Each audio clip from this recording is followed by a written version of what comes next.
Anybody ever heard of the Fibonacci scale? But I got intrigued because I was taking fingerprints. Each one of us have unique fingerprints and whorls. Those fingerprints go back to the garden, and it goes back to Noah and the three sons of Ham, Zapath, Shem, Zapath, and Ham. Believe it or not. But every fingerprint is different. Well, then I got to studying the Fibonacci scale and sequence, and I learned that there is a number sequence. So I'm going to describe it this way in closing.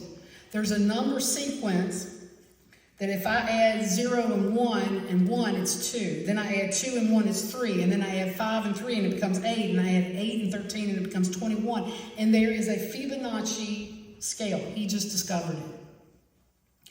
Think of a fetus in a mother's womb for a minute. How is a fetus in a mother's womb? It has that curvature, the Fibonacci scale. Think of a hurricane for a minute, looking at a satellite. When you look at a hurricane, it has that Fibonacci scale sequence. When I look at a shell on the sea, it has a circular pattern. Y'all see where I'm going with this? A pine cone, a sunflower. I could keep going. A cat's tail.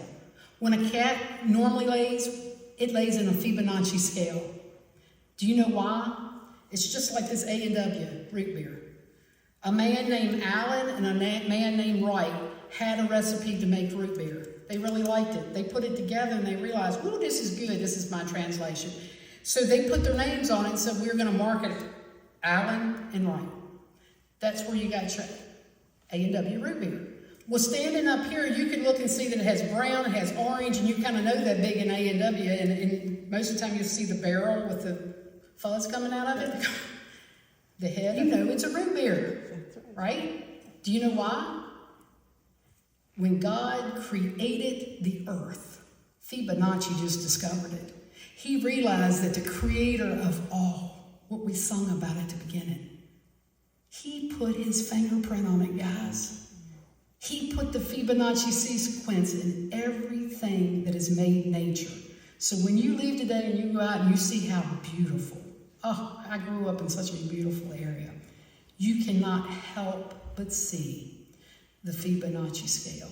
You could use that information to intellectually connect with a grandson, a granddaughter, a great.